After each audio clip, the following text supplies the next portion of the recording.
Bienvenue dans ton avion, direction le bonheur. Je suis Angélique, ta coach en confiance en soi. Si tu aimerais prendre confiance en toi, être heureux, prendre le contrôle de ta vie, alors ce podcast est fait pour toi. Je viens te partager mes conseils, mais aussi des exercices qui te permettront d'améliorer ta vie et surtout ton bien-être. Alors attache ta ceinture et tiens-toi prêt, l'avion va décoller. Hello tout le monde, j'espère que vous allez bien. Aujourd'hui, je vous retrouve pour une interview, mais pas n'importe laquelle. Aujourd'hui, on sort un petit peu de l'entrepreneuriat. Je ne vais pas vous en dire plus. C'est Fanny, du coup, qui va se présenter. Fanny, est-ce que tu peux te présenter à nos auditeurs, nous dire ce que tu fais dans la vie, qui tu es? Alors, bonjour tout le monde. Alors, moi, c'est Fanny. Jusqu'à là, on va dire, il y a encore 2 ans, j'étais vendeuse en boulangerie. Après, j'ai été licenciée. Et en fait, du coup, c'était le bon moment pour faire un deuxième enfant. Donc, on s'est dit, bon, on garde ce moment où j'étais un peu mieux payée à la maison finalement qu'au boulot. Et on fait un deuxième enfant. Sauf que après, bon, vous allez comprendre que c'est pas passé totalement comme prévu. Hmm. Et sinon, j'ai 2 filles et j'ai 28 ans. Super, merci. Pour la petite anecdote croustillante, on va dire, il faut savoir que Fanny, en fait, c'est la cousine d'Enora. Enora que vous avez sûrement dû entendu parler plusieurs fois sur mon Instagram, sur mon podcast, parce que ça a été une de mes clientes et c'est une entrepreneuse que j'adore. Enfin bref, du coup, voilà, c'est la cousine d'Enora. Ok, on va faire un petit jeu, Fanny. Je vais te demander, est-ce Oui. que tu préfères ça ou ça? Et tu as juste à répondre, enfin, c'est sans réfléchir, Ouais. en mode spontané. Est-ce que tu es plutôt livre ou podcast? Plutôt livre. Ok. Est-ce que tu es plutôt voyageuse ou casanière? J'aimerais bien plus voyager, mais bon, le budget et les enfants, Ouais. des fois, c'est un petit peu plus compliqué. Mais on voyagera plus tard, mais non, je suis plus voyage dans le moment. Ok. Est-ce que tu es quelqu'un qui réfléchit avant d'agir ou tu agis avant de réfléchir? Ça dépend dans quel sujet. Dépend dans quel sujet. Souvent, quand les émotions rentrent en compte, j'ai tendance à moins réfléchir. Mais quand c'est plus finalement financier ou finalement plus plus distant de mes émotions, c'est un peu différent. Ok, super. Est-ce que tu préfères te débrouiller toute seule ou te faire accompagner? Ah non, moi je suis quelqu'un qui gère tout toute seule. C'est peut-être des fois un petit peu mon défaut. Ok. Est-ce que tu es plutôt plage ou montagne? Plutôt plage. Ok. Est-ce que tu es de la team sucrée ou de la team salée? Hmm, ça dépend, mais normalement plus sucré. Bon, ça va, on va s'entendre. Et dernière petite question, est-ce que tu es plutôt actrice de ta vie ou spectatrice de ta vie? Euh, J'essaie d'être actrice, mais des fois la vie, voilà. Mm. D'habitude, j'aime bien quand même que c'est moi qui dirige ma vie. Je laisse peu de place quand même au destin et à l'aléatoire, mais des fois, voilà, tous les plans ne sont pas réalisables, Ouais, quoi. c'est clair. Parfait, merci beaucoup Fanny. On va passer aux questions un peu plus, comment dire, un peu plus approfondies où je vais te demander de papoter un peu plus. Est-ce que tu Oui. peux nous donner un petit mot pour définir ton année 2022 et nous expliquer pourquoi ce mot? Alors, un mot chamboulement. Est-ce que tu peux nous expliquer rapidement, même si on va en parler un peu plus en profondeur après, mais nous expliquer rapidement pourquoi chamboulement? Parce que je suis du coup tombée enceinte pendant cette année-là. Bon, même ça a pris un peu plus de temps que prévu, mais finalement, je suis tombée enceinte après 6 mois d'essai. Donc, du coup, voilà, donc il y a eu un premier chamboulement, on était super contents. Et après, il y a des mauvaises nouvelles, donc le cancer qui s'est invité. Donc, il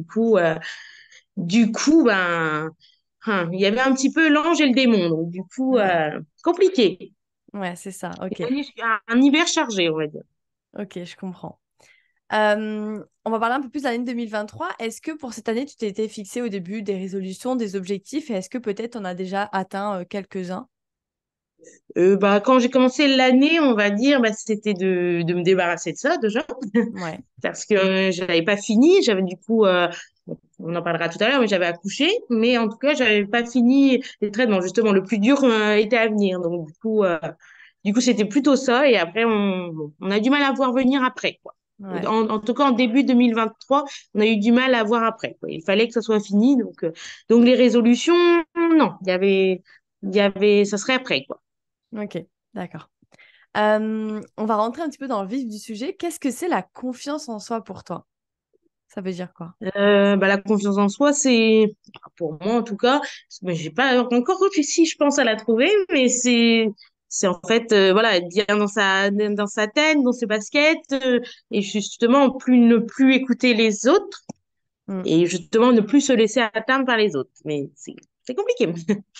Ouais, c'est sûr. Mais c'est possible. C'est compliqué, mais il y a de l'espoir. Il y a des gens comme moi ou d'autres D'accord. personnes qui donnent un peu ce côté espoir de, par exemple, moi, tu vois, enfin, c'est ce que j'aime bien rappeler, c'est que moi, avant de l'être là où je suis aujourd'hui, d'avoir confiance en moi, avant d'aider les femmes à avoir confiance en elles, j'étais cette femme, Ouais. justement, ou plutôt cette petite fille très timide, qui n'avait pas confiance en elle, qui disait oui à tout, qui voulait rentrer dans les moules pour pas faire de débordement. Ouais. Vraiment, cette fille parfaite, en fait, et qui vivait, en fait, qui était tellement spectatrice de sa vie qui vivait en fait sa vie par rapport au choix des autres. On me disait fais ci, je le faisais. D'accord. On me disait fais tel métier, je le faisais, tu vois. Donc il y a Ouais. quand même de l'espoir. D'accord. Et du coup, bon, tu en as un petit peu parlé rapidement, mais en toute transparence avec nous, est-ce que tu dirais que tu as confiance en toi dans la vie en général? Euh, c'est ce que je laisse paraître peut-être, mais pas vraiment, non. Après, surtout après un cancer, c'est très compliqué, Ouais. quoi. Là, enfin, je pense peut-être qu'après, je suis pas dans le corps d'un homme, mais je pense que pour un homme, c'est plus simple finalement de se sortir de tout ça que d'une femme. La confiance en soi, et l'estime de soi et même la féminité prend une claque, quand même, quoi. Hmm. Donc, non, au jour d'aujourd'hui, c'est encore avant déjà, j'avais très peu confiance, enfin que j'avais confiance en mes choix, en ma vie, mais confiance en moi en tant que physique, en tant que femme, non, plus compliqué. Ouais. Ok, d'accord. Ok. Ouais, je peux comprendre, ouais. Oui. Donc là, on va rentrer un peu plus dans le vif du sujet. C'est un peu le grand sujet. En fait, c'est aussi pour expliquer aux auditeurs. C'est aussi pour ça que j'ai fait appel à Fanny, à la cousine d'Enora, pour parler de ça. C'est parce qu'en fait, je pense que ça peut aider pas mal de femmes qui nous écoutent, sortir un petit peu de l'entrepreneuriat et venir parler un petit peu de cancer, de choses qui peuvent venir chambouler complètement ta vie, de maladies. Moi, ma petite dernière question pour toi, on va rentrer un petit peu dans le vif du sujet. Bon, tu as parlé un petit peu, tu as vécu un cancer pendant ta grossesse. Est-ce que tu peux nous expliquer Oui. comment c'est passé, quelles leçons tu en as retirées peut-être? Alors, bon, ça va être un petit peu long, mais alors, Prenez les pop-corn. c'est ça. Donc, au départ, finalement, bon, après, vous allez voir que peut-être ça n'avait aucun lien, mais bon, en tout cas, l'histoire commence dans l'année 2021. En fait, on s'est mariés août 2021. Et en fait, au mois de septembre, donc du coup, on avait décidé du coup d'avoir un deuxième enfant. Et du coup, c'est là que j'ai commencé. En fait, j'avais eu une prise de sang. Il y avait une petite infection dans le sang, mais qu'on n'a jamais trop su d'où ça venait. Donc du coup, on a fait, bon moi, comme si on était en essai bébé, j'ai tout de suite pensé à la grossesse extra-utérine. Normalement, bon, j'avais des mal de ventre, donc on va dire que c'est à ça qu'on pense en premier. Et finalement, du côté gynécologique, il y avait pas grand-chose, quoi. Et finalement, après, bon, l'infection restait, donc il m'a fait une écho de tout ce qui était poumon, vésicule biliaire, trachée et tout. Il n'a rien trouvé, quoi. Mm. Donc après, la dernière solution, c'était d'aller voir un hépatologue à l'hôpital où c'était des mal de ventre, bon, c'est dit niveau digestif, quoi. Il y avait toujours rien, voilà. Elle m'a fait des examens, elle m'a dit qu'elle avait fait des biopsies, il y avait rien du tout, quoi. Donc elle m'avait dit bon, continuez votre projet grossesse et on verra bien si ça revient un jour, vu que bon, là ça s'était un petit peu calmé les mal de ventre. Si ça revient, vous revenez me voir, il y a pas de souci, quoi.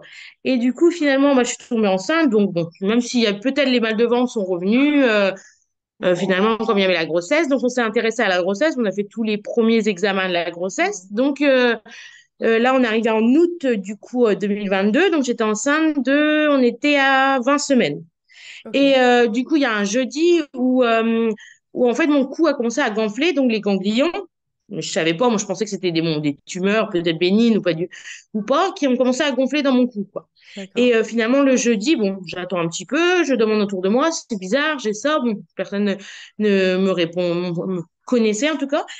Et du coup, le samedi, on me dit, ouais, appelle le 15 quand même, c'est bizarre quand même, puis t'es enceinte quand même. Et j'appelle le 15 qui me dit, oh oui, effectivement, c'est bizarre, à 6 mois de grossesse. Bon, je suis un peu inquiet. Bon, vous avez qu'à laisser passer la nuit et le dimanche, on voit si ça a évolué, si ça a gonflé. Et finalement, il me dit, dans tous les cas, vous me rappelez demain, même si ça a dégonflé. Et finalement, le dimanche matin, je le rappelle. Et il me dit, je tombe sur le même médecin, il me dit, ah non, là, c'est très bizarre. Vous avez un médecin juste à côté de chez vous qui travaille le dimanche et voilà, vous voyez bien. Et finalement, elle me dit, oh, bon, c'est vrai que c'est bizarre, on va vous prescrire une bonne prise de sang le lundi et vous essayez d'appeler directement demain matin pour avoir une échographie de tout ce qui était cervical, quoi. Ok. Finalement, le lundi, finalement, bon, journée un peu chargée. J'ai appelé 2, 3 fois quand même pour l'écho. J'ai jamais réussi à l'avoir, mais j'avais fait ma prise de sang dès le matin quand même, quoi. Et finalement, elle m'appelle le soir. Elle me dit, ah non, la prise de sang, c'est vraiment cata. Finalement, l'infection, enfin, le marqueur d'infection qu'on avait au mois de septembre était passé de 40, donc qui peut être juste une petite angine, à plus de 200, quoi. Donc Ok. là, elle me dit, il y a quelque chose absolument. Elle me dit, bah, essayez de contacter votre médecin traitant. Je dis, bon, j'ai essayé de l'appeler, il répond pas. Et finalement, elle appelle l'hôpital et l'hôpital me contacte et me dit, bah, vous venez directement demain et, euh, et voilà, on fait des examens, il faut savoir ce que vous avez, quoi. Et finalement, le mardi, j'arrive, du coup, ils me font des examens, ils me disent, bon, demain, il y a l'IRM de prescrit, on va attendre demain. Donc le lundi, bon, ils me laissent rentrer chez moi. Et du coup, le mercredi, j'ai eu une IRM. Donc, normalement, une IRM, ça dure allez, une vingtaine de minutes. Là, on Ouais. est à 1 heure et demie. Donc, Ah déjà, ouais. bon, je commençais déjà à le sentir un peu. Déjà, la veille, il m'avait commencé à me parler de ganglions. Enfin, il m'avait commencé à me parler de cancer, de traitement. Bon, il m'avait dit, bon, Ouais. je sentais, voilà, les médecins, on sait très bien quand c'est sérieux ou quand c'est pas sérieux, quoi. Et du coup, bon, là, je sentais un petit peu mal, mais je pense que j'étais encore un peu dans le déni.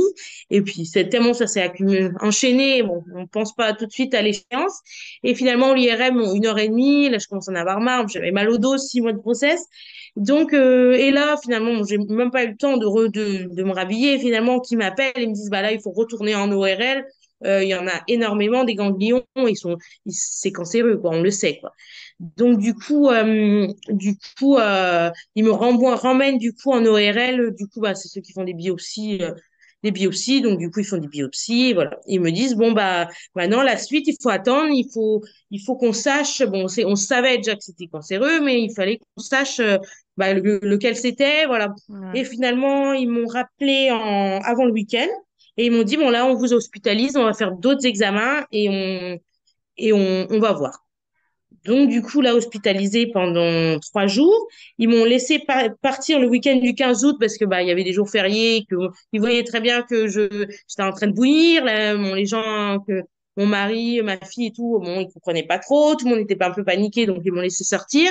Donc là, j'ai pu expliquer aussi à la grande aussi tout ce qui m'arrivait. Donc, c'était un peu plus facile parce qu'avant, pendant 2, 3 jours, on avait quand même inventé un peu des mythos. Donc, à un moment, Ouais. ça passait plus non plus.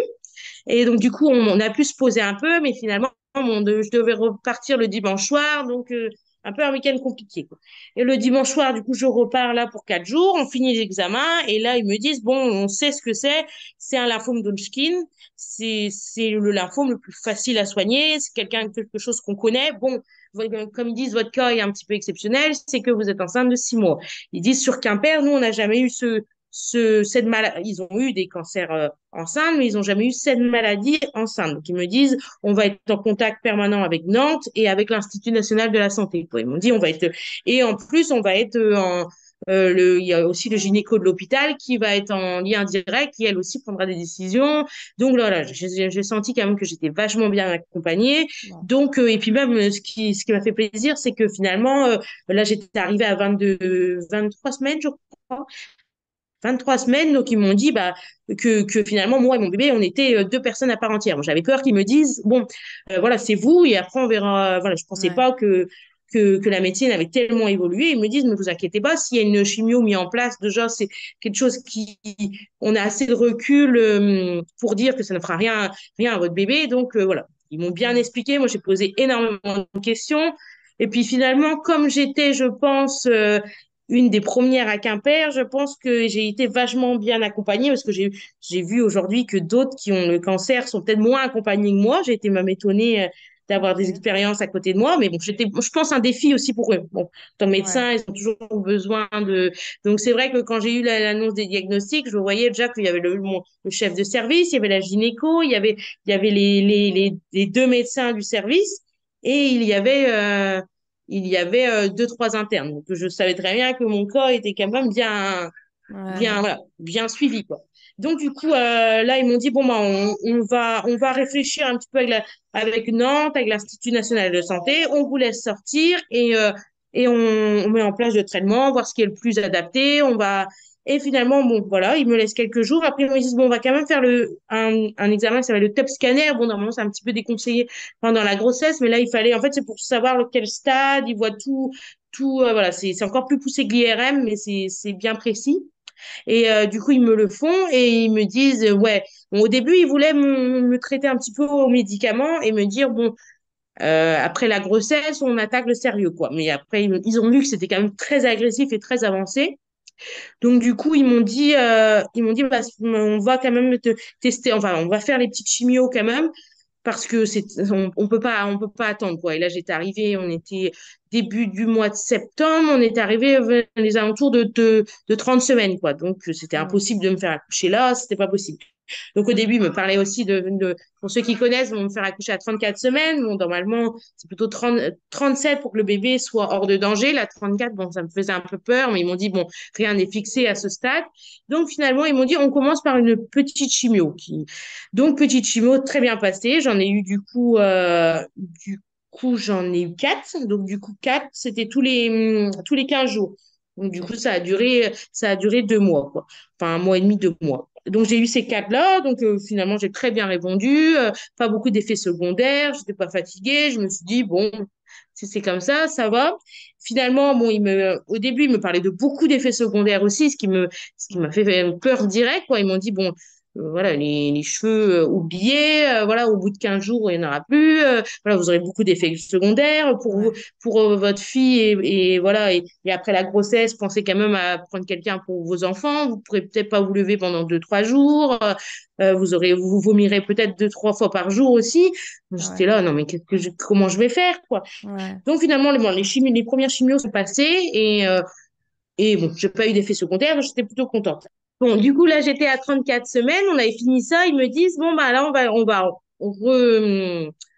recontrôler, du coup, avec un autre TEP scanner. Ils me disent, bon, bah là, le cancer, ça a bien diminué. Il y a vraiment plus, il reste quelques petites cellules, mais franchement, ça va. Et du coup, là, ils me disent, bon, bah, on va peut-être vous laisser tranquille jusqu'aux 40 semaines, jusqu'à le terme de la grossesse. Et peut-être on vous laissera un mois, peut-être parce que moi, je voulais allaiter Lina et ils m'ont dit, bon, peut-être on vous laissera un mois, comme ça, elle apprendra aussi les bienfaits parce qu'elle, il y avait aussi enfin, sur elle, il n'y avait pas beaucoup de risques. Ils m'ont dit, bon, il y a peut avoir finalement un système immunitaire un peu plus faible. Voilà, elle peut être un peu plus faible, mais ça passera, quoi. Ok. Et du coup, finalement, ils me disent, bah non, là, changement de plan, l'Institut national de la santé n'est pas chaud pour attendre autant de temps parce que ça faisait finalement 3 mois. Si on laissait autant de temps, ça faisait 3 mois sans gros traitement, quoi. Ouais, ils avaient peur de 3 mois sans traitement, donc du coup, ils me disent, si vous êtes d'accord, on vous fait accoucher à 37 semaines. Bon, le bébé, normalement, il n'y a pas de souci, et on recommence la chimio dès le lendemain. Donc, du Ok. coup, au début, ils me disent, mais par contre, il faudra que vous descendiez en bas, que vous laissez votre fille en haut, quoi. Je dis, bah non, c'est pas possible. Vous me faites ce que vous voulez finalement, mais dans la chambre avec le bébé, quoi. Donc, ils me disent, ouais, bon, je pense qu'il n'y aura pas de souci, on va juste demander les accords et il n'y a pas de souci. Donc, du coup, donc là, ils me déclenchent, donc 37 semaines. Donc, bon, Lina, elle est très bien. Ils ont fait du coup, une prise de sang sur le cordon, il n'y avait rien. Voilà, bon, elle était à 2,7 kg, mais c'était quand même un bébé assez tonique. Donc, du coup, il n'y a pas eu de souci particulier. Et donc, du coup, le lendemain, donc, du coup, on recommence la chimio. Donc, les petites, on était parti sur les petites, pareil. Donc, j'en ai eu quatre. Finalement, c'était bien parce que, du coup, comme papa avait un mois de congé paternité, bon, finalement, Il y a eu juste une fois, on a eu trouvé une solution et je crois que non, encore, il a réussi avec son boulot, vu qu'il est fonctionnaire. Bon, il a réussi un peu plus à s'adapter que Hmm. peut-être dans d'autres boîtes. Et du coup, bon, il a réussi à poser tous ses jours. Donc, du coup, là, on est arrivé à mi-janvier. Et du coup, mi-janvier, ils me disent, bon, bah, là, on refait un TEP scanner. Donc là, ça va être tout diminué.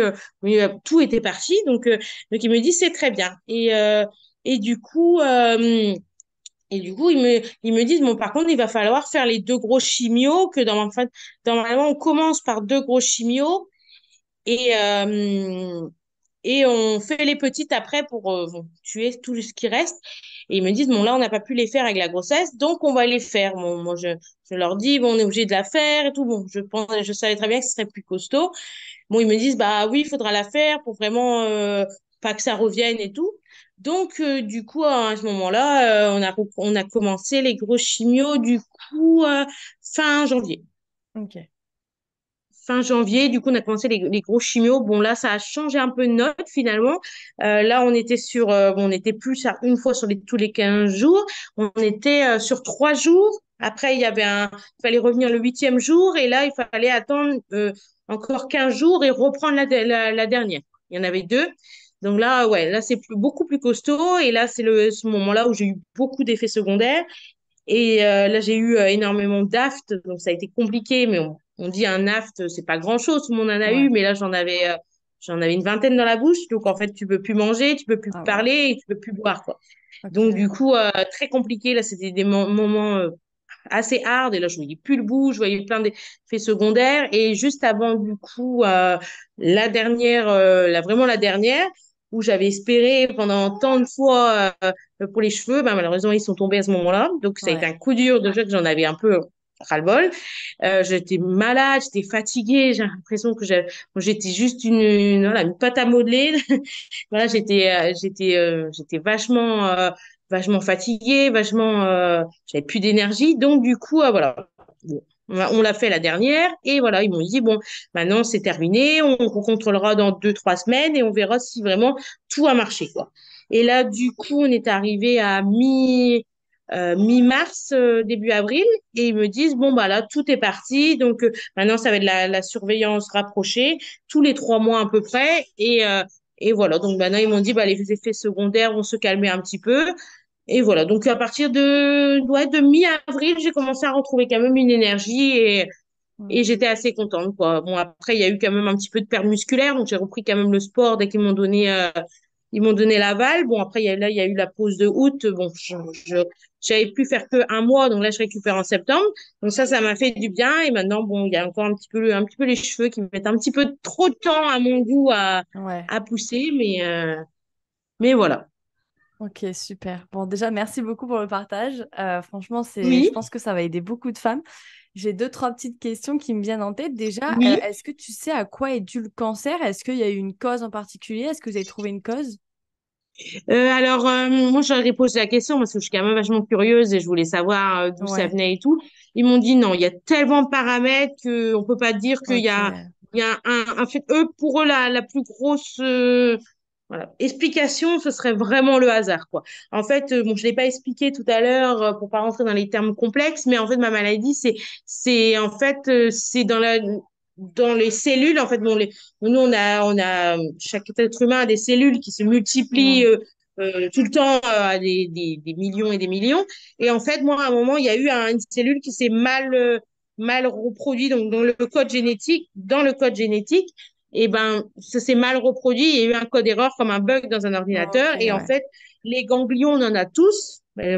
Justement, souvent, ils réagissent par des angines. On appelle ça des ganglions. Donc, du coup, voilà. Et en fait, ils réagissent, mais ils connaissent la maladie. Donc, en fait, ils connaissent l'angine et donc, du coup, ils reconnaissent et c'est là qu'ils se dégonflent, quoi. Alors que moi, dans le cas, ils ne connaissaient pas la maladie. Donc, ils gonflent, ils gonflent, ils gonflent et ils font même des petits ganglions à côté, quoi. Ok, Donc, d'accord. du coup, c'est ça la maladie. En fait, c'est dans le code génétique, donc, ce qui fait les cellules qu'à un moment, ça a bugué et qu'il y a eu voilà. Normalement, ça s'enchaîne très bien. Et moi, à un moment, il y a eu un bug, quoi. Ok, ok. Et enfin, ça peut peut-être donner des conseils aux gens qui peut-être des personnes là qui nous écoutent, qui ont eu une maladie, qui sont peut-être en train de passer une maladie. En tout cas, je vous souhaite beaucoup de courage.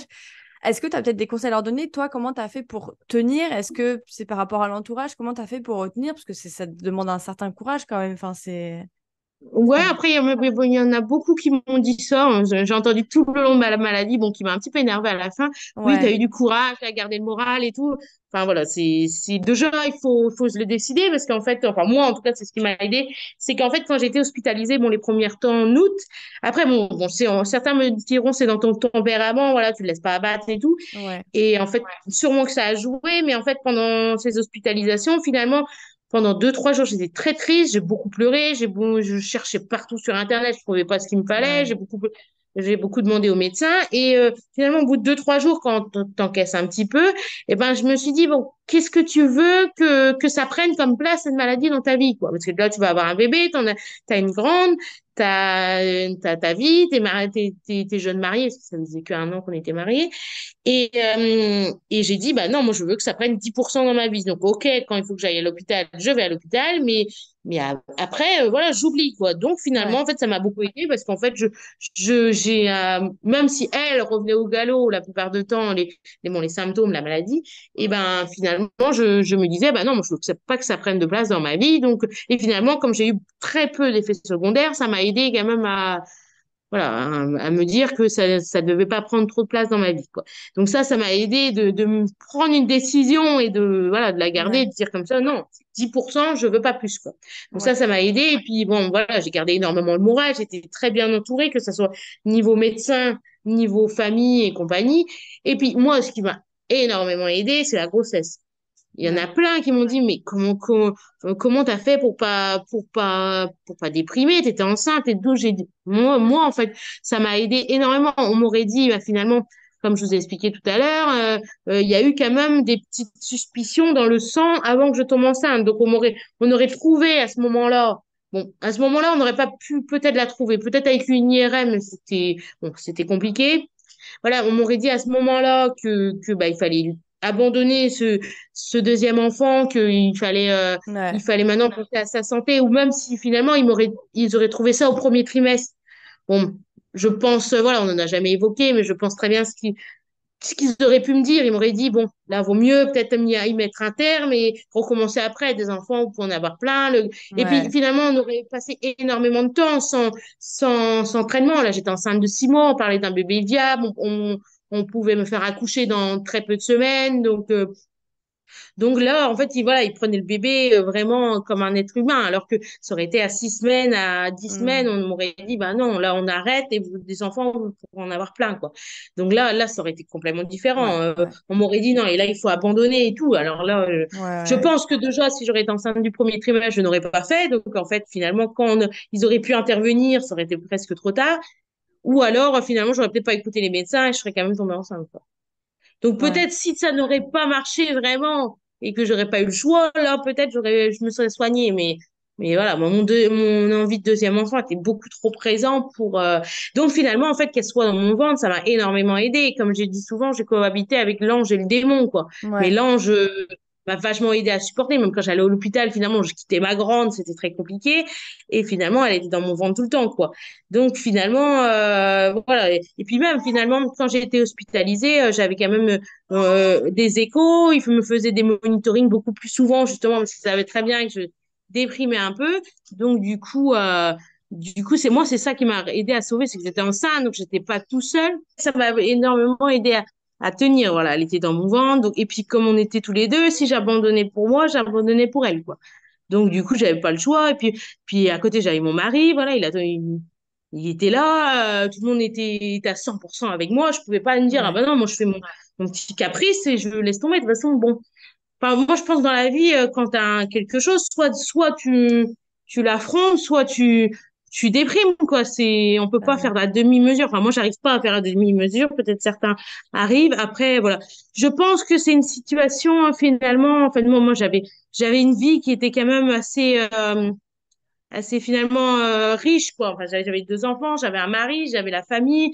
Je pense que c'est pas forcément facile pour tout le monde, quoi. Ouais, ouais, ouais. Voilà, quelqu'un qui est tout seul ou même quelqu'un parce que finalement il m'avait expliqué que c'était une maladie qui finalement arrivait beaucoup chez les femmes du coup entre 18 et 30 ans et du coup bah, je me disais que si c'est une femme qui n'a pas eu d'enfant avant ou qui a sa vie voilà ne voulait pas enfin elle voulait pas avoir d'enfant dans sa vie bah, c'est compliqué quoi on te voilà, on te dit que c'est pas une grossesse tout de suite, et même après être soignée, c'est pas envisageable. On te dit parce que moi aussi, je suis passée entre avant la grosse chimio, je suis passée aussi par une préservation ovarienne, parce que du coup, les grosses chimios, les petites, ça va encore, mais les grosses, en fait, si tu veux avoir d'autres enfants après, c'est très compliqué si tu fais rien, quoi. Donc du Ok. coup, moi, j'avais deux enfants, mais je voulais pas, voilà, je voulais pas prendre des décisions radicales, on va dire, donc moi, je l'ai fait quand même. Et puis c'est on y a droit. Donc, en fait, moi, ils m'ont tiré un ovaire. Et après,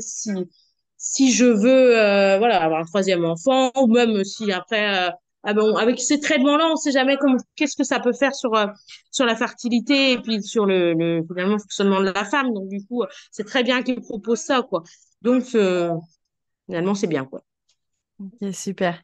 Donc là, à l'heure d'aujourd'hui, mis à part tu parlais de tes cheveux, à l'heure d'aujourd'hui, au niveau de la santé, ça va beaucoup mieux. Enfin, comment ça va pour Oui, toi?